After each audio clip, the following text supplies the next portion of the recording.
Hello friends, இன்றைக்கி நம்ம சேனலில் மசால் பூரி செஞ்சுருக்கேன். வாங்க எப்படி செய்யணும்னு பார்க்கலாம்.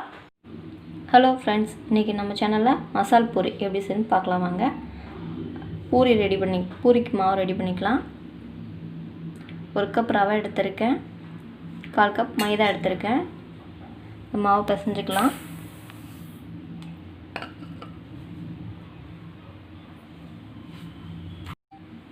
உப்பு கொஞ்சம் போட்டுக்கிறேன். கொஞ்சமாக தண்ணி சேர்த்து மாவு பிசைஞ்சுக்கலாம். மாவு பிசைஞ்சாச்சு. கொஞ்சமாக ஆயில் சேர்த்துக்கிறேன்.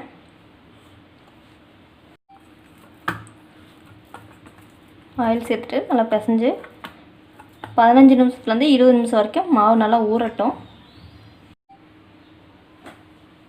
இப்போ மசாலாவுக்கு பட்டாணி ஊற வச்சுருக்கேன். முதல் நாள் நைட்டை ஊற வச்சு எடுத்துருக்கேன்.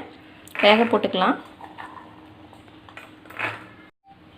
2 உருளைக்கிழங்கு தோல் சீவிட்டேன், அதையும் சேர்த்துக்கலாம்.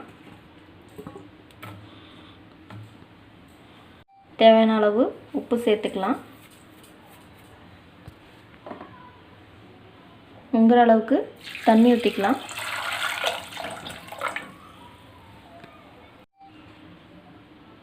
நாலஞ்சு விசில் விட்டு எடுத்துக்கலாம். மாவு 20 நிமிஷம் ஆச்சு, நல்லா ஊறிடுச்சு. மாவு ஒரு உருண்டையை எடுத்துக்கலாம். மாவு திரட்டிக்கலாம். கொஞ்சம் தடிமாக திரட்டிக்குங்க. இந்த மாதிரி கட் பண்ணுற மாதிரி ஒரு இதை வச்சுக்கோங்க. ரவுண்ட் பண்ணிக்கலாம். ஷேப் பண்ணியாச்சு. இதை எடுத்துடலாம். மாவை ஷேப் பண்ணி எடுத்தாச்சு. தேவையான அளவு எண்ணெய் ஊற்றிருக்கேன். எண்ணெய் நல்லா சூடாயிருச்சு. பூரி பொரிச்சு எடுத்துக்கலாம்.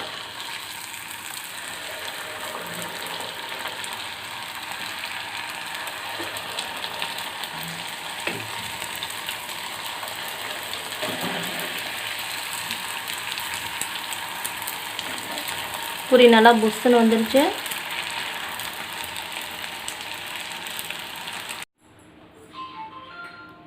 பூரி ரெடி ஆகிடுச்சு.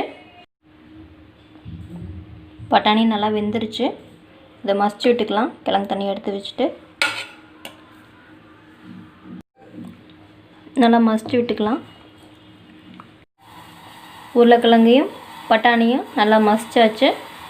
ஒரு பாத்திரம் வச்சுக்கிட்டேன், நல்லா காஞ்சிருச்சு. கொஞ்சமாக எண்ணெய் சேர்த்துக்கிறேன்.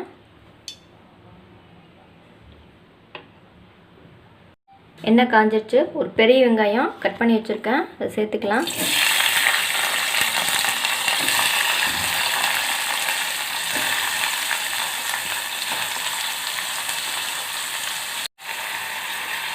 ரெண்டு பச்சை மிளகா, 5-6 பல்லு பூண்டு, கொஞ்சமாக இஞ்சி சேர்த்துக்கிறேன்.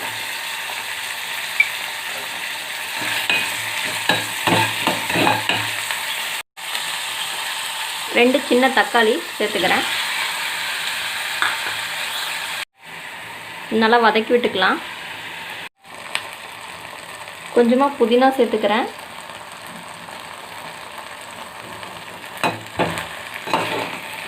வதக்கி விட்டுடலாம். வதங்கிருச்சு. ஸ்டவ் ஆஃப் பண்ணிடலாம். இது ஆற வச்சு நல்லா அரைச்சி எடுத்துக்கலாம். எண்ணெய் காஞ்சிருச்சு.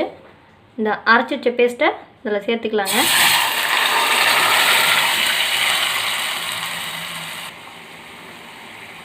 இப்போ நம்ம வேக வச்சு எடுத்த உருளைக்கிழங்கு பட்டாணியை சேர்த்துக்கலாம்.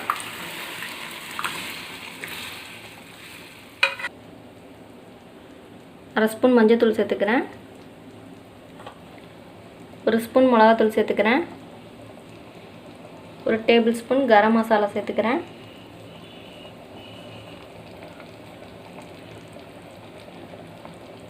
அரை ஸ்பூன் சாட் மசாலா சேர்த்துக்கிறேன். நல்லா கலந்து விட்டுக்கலாம்.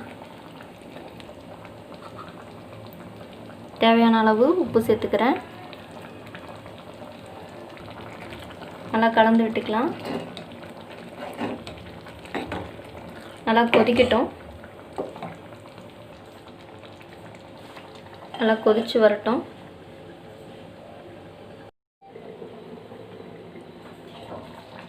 கொதி வந்துடுச்சு.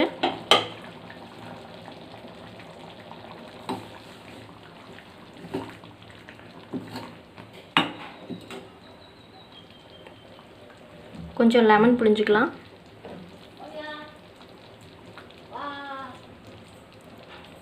ஸ்டவ் ஆஃப் பண்ணிடலாம். ரெடி பண்ண பூரியை ஒரு பிளேட்டில் உடச்சி போட்டுக்கலாம். ரெடி பண்ணி வச்ச மசாலாவை அதில் ஊற்றிடலாங்க. பொடியை கட் பண்ணி வச்ச தக்காளி, பொடியாக கட் பண்ணி வச்ச வெங்காயம், கட் பண்ணி வச்ச கொத்தமல்லி, கொஞ்சம் ஓமப்பொடி, துருவன கேரட்,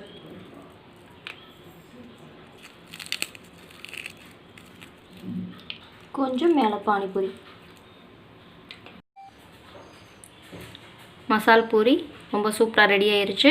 நீங்களும் இது போல் செஞ்சு பார்த்துட்டு லைக் பண்ணுங்கள், ஷேர் பண்ணுங்கள், கமெண்ட் பண்ணுங்கள். பிடிச்சிருந்தா ஜிஸ்மா சேனலுக்கு சப்ஸ்கிரைப் பண்ணுங்கள்.